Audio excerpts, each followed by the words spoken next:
Hi everyone, I'm Vicki Murphy. I am a Jira Align specialist with Valiantys, which is a platinum partner with Atlassian. In this video, I will be reviewing the updates to Jira Align with the release of version 10.131. This version was released to Jira Align instances on the continuous release track on March 15th, 2024. This will typically be your test or dev environment if you have one, and it will be released to all other instances of Jira Align on March 29th, 2024. Let's go ahead and jump into the tool and take a look at these updates. Let's start with the exciting UI update to the Risk Roam report. So what you are seeing on my screen now is the legacy UI for the Roam report. The various Roam categories each have a box, and this is what the pie charts look like here at the bottom. If I scroll up, we can now enable the new UI through this toggle. Now, you do have to reach out to Atlassian to have this toggle enabled. You can do so through your solutions partner, your advisory services rep, or a support ticket with Atlassian. Currently, you can only have this enabled in your sandbox environment, and it will be available to be enabled in production environments with the release of version 10.131.2.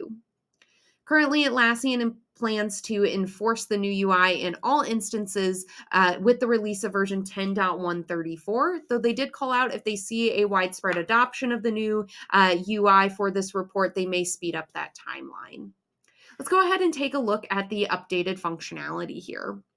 As you can see, this report has been given a much more modern look and feel. Now, instead of those four boxes, we have this more Kanban style visualization with our four columns representing the Roam categories. Similar to the legacy report, we are still able to click on any of these risks to open up the full details panel.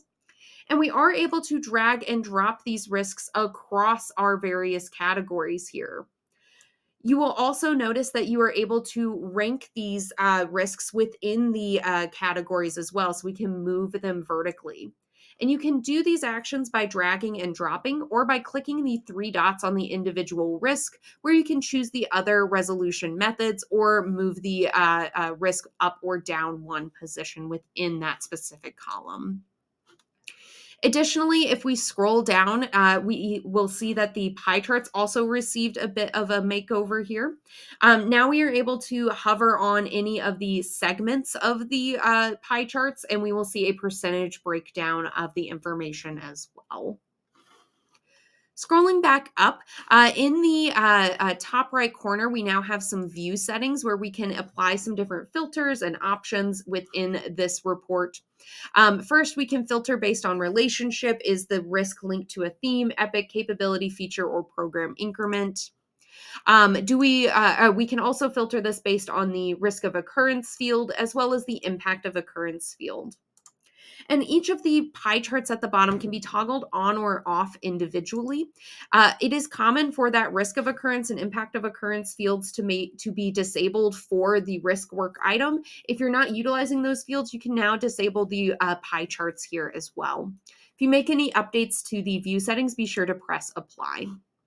I'll just scroll down, and now I just have my two pie charts.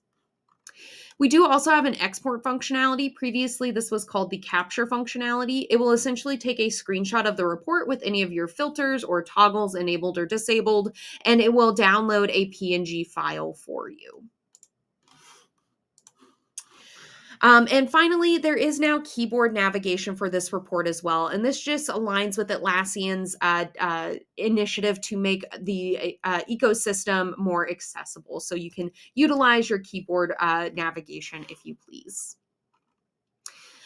Next, let's talk about some updates to the new navigation. So Atlassian is in the process of enforcing the new navigation UI that you see on my screen here over the releases of versions 10.130, 131, and 132. They also continue to make improvements on this new navigation, and in this release, we see a few specifically.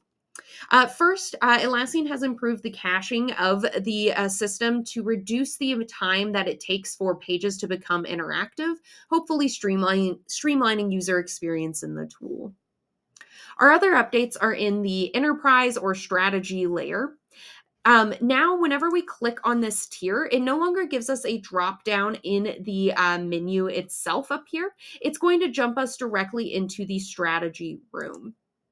Also, on the left-hand panel, we now will only see the program increment filter, and we will no longer see the strategic snapshot filter option in the left-hand panel. And all of this is because the strategic snapshot option really only applies to a couple of the pages within this tier. So Atlassian has moved that filter to be within those specific areas, such as the strategy room here. We still have the strategic snapshot option available here, where we can change that to just impact this visualization. Next, let's talk a little bit about the portfolio room.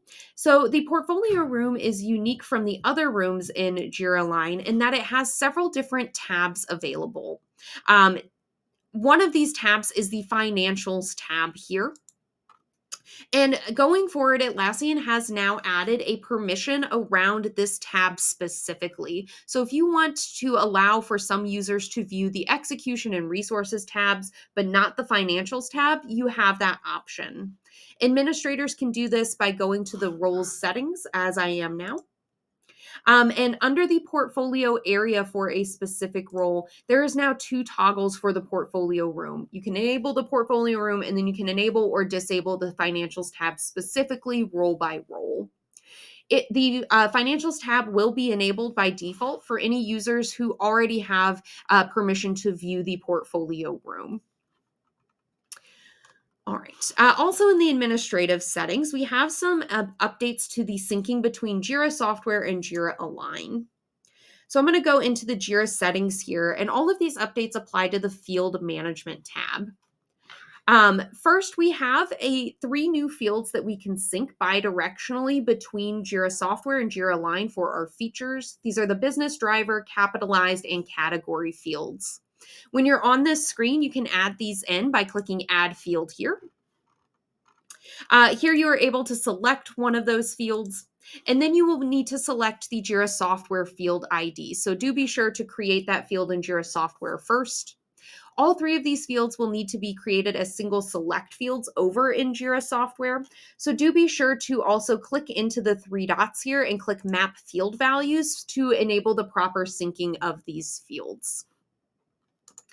Additionally, on this field management tab, 2 of the fields we were previously able to sync have been moved to this tab, and that is the Y details field as well as the work code field, if I can scroll down here.